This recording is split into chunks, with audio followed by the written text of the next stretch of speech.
Hey guys, I hope you're all doing well. Today I want to make a quick video about wall combos and wall hits because in all the coaching sessions that I do, I notice that a lot of people drop their wall combos because they don't know how the wall system works and how many wall hits are allowed in a combo and things like that. So we're going to talk about something that my friend calls the rule of three. We're going to talk about the exceptions to that rule, and we're going to talk about why your wall combos are dropping and how to fix it. So the rule of three is pretty simple. Basically, in Tekken, you get 3 wall hits before your opponent will fall off the wall, and you cannot get any more wall hits. Now, there are a lot of exceptions to this rule. We'll talk about them and explain those in detail. But first, let's just explain how this works, right? So the rule of 3, right? So, for example, let's just do a super crappy wall combo here. So I did 2 strings there. I did 1 + 2 1 and I did DF 2 1. So this is 4 hits, right? So as you can see, 1 2 3 and then 4. And the 4th hit does not hit them because we can't do a wall combo with more than 3 hits in it. They'll fall off the wall, right? So that's the rule of 3, explained very simply. Now we're going to talk about all the exceptions to the rule. So the first exception to the rule of 3 that I think is worth talking about is that strings that come out in very fast succession, for example, Brian up forward 2 2 3 or Brian up back 1 + 2, those are so fast that they keep the opponent on the wall and prevent them from falling off the wall because the hits are coming out so fast that they're just keeping the opponent on the wall. So there's a lot of strings that work this way, and there's a lot of characters that's wall combo is using one of these strings, right? So for example, we can see here that that's a lot more than 3 hits that we just did there, but all of it worked because the up forward 2 is so fast that it keeps the opponent on the wall, and you know, we're not wasting wall hits with that, right? So again, here's another example, is just, you know, all these hits coming out, they all work because it's so fast that the opponent does not fall off the wall. Now, it's also very important to remember that tornadoes do not take up wall hits. That is very, very important to remember. So, I tornado there with up forward 3 + 4. It does not take a wall hit, so my wall combo still works just fine, and we're all good. So that's really important to remember. Now, where the exception to that comes in is that if you have a 2-hit tornado, so for example, Brian down 3 + 4 2 is a 2-hit tornado, right? That first down 3 + 4 is going to take a wall hit. And the 2 is not going to take a wall hit because that's the tornado, and tornadoes don't take wall hits. But that down 3 + 4 is still eating up a wall hit, so our wall combo is not going to work. So I'll show you guys what that looks like. So 1 + 2 1, and they fall off before the up forward 2 you know, can get them on the wall because we're taking away a wall hit with that down 3 + 4. So 1 2 3, and it doesn't work because we're wasting a wall hit with down 3 + 4. So that's really important to remember. You have to keep that in mind. I see so many people drop their wall combos because of this, and it's really a very common mistake that a lot of people make. So I really want you guys to avoid this as much as you can, right? Remember, 2-hit tornadoes, the first hit is going to take up a wall hit, right? So now let's talk about another exception.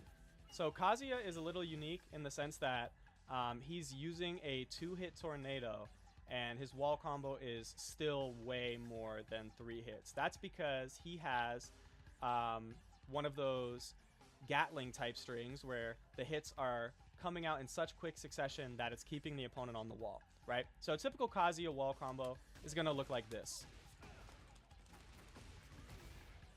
So he's taking up that wall hit with that first hit of DF1, DF2, but because this string, his wall combo, comes out in such fast succession, it doesn't matter.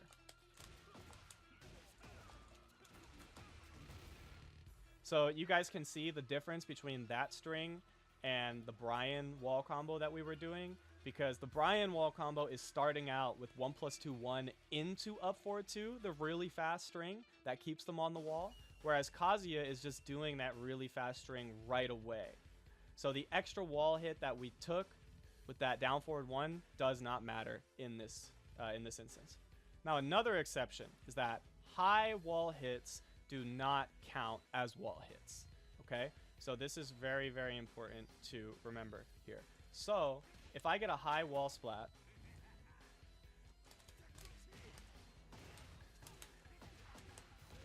and I use my 2 jab there, that's an extra wall hit on paper, right?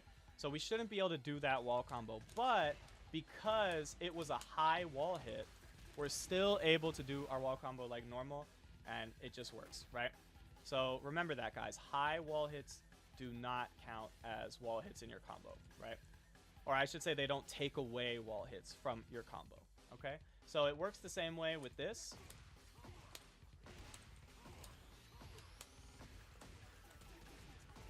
Those are considered high wall hits, right? So this jet upper right here, that's a high wall hit. So it doesn't take up a wall hit, and we are able to do our combo like normal. So very important to keep that in mind. Now, another exception is that low wall hits also do not consume wall hits. Okay, so the easiest example I could think to show this is Jin's wall combo. So normally using the rule of 3, this wall combo should not work because we're doing that 2 jab in there, right? But what's interesting about this string is that the first hit and the last hit of it are both considered low wall hits. So I don't know if you guys can see this visually, but you can kind of see when he gets hit by the first hit of that down back 2, he's lower on the wall than he normally would be. That's because it's considered a low wall hit, right? So that hit, the first hit and the last hit of this string are low wall hits. So neither of those are taking up wall hits. So really, technically, we're only using 2 wall hits here. The 2 jab and the second hit of the string. So again, this should violate the rule of 3 technically, but it does not because they are low wall hits. Very similar to how high wall hits work, they just don't consume your wall hits. Now, final exception is bears, of course. Doing combos on bears is really weird. Most characters have a bear-specific wall combo that they can do. I believe the reason for it is just because bears are so big that they take longer to fall off the wall than the average character, right? But here, we can easily violate the rule of 3. That is a 5-hit wall combo. And it just works because it's on bears. It will not work on anyone but bears. I don't even think it works on Jack. I could be wrong. I'm not sure. But regardless, with bears and with Jack, oftentimes you can violate the rule of 3 on them just because of how large they are and how long they take to fall off the wall. But keep in mind, guys, that even if like we are doing this wall combo, let's do a 2-hit tornado, and the bears are still going to fall off the wall, and we can't do the full combo because we did a 2-hit tornado and we ate an extra wall hit in the beginning, okay? So it's really important to keep this in mind, guys. Really, the main reason I made this video is because I see so many people try to do a 2-hit tornado at the wall and their wall combo drops, right? And they're confused because, you know, the game doesn't tell you anything about this, and so they just don't know why their stuff isn't working. But now you guys know. There's a bit more depth to the wall system, obviously, but I just wanted this to be a quick overview so that you guys could understand kind of the rule of 3 and the exceptions to it and why certain combos work and why other combos don't. That's really all you need to know to just, you know, not drop your combos, right? So that's pretty much everything that I had. Just a quick video. I hope it helped you guys. If it did, you know, leave a like, comment, subscribe. I appreciate it. And yeah, thank you guys all for watching, and have a good one.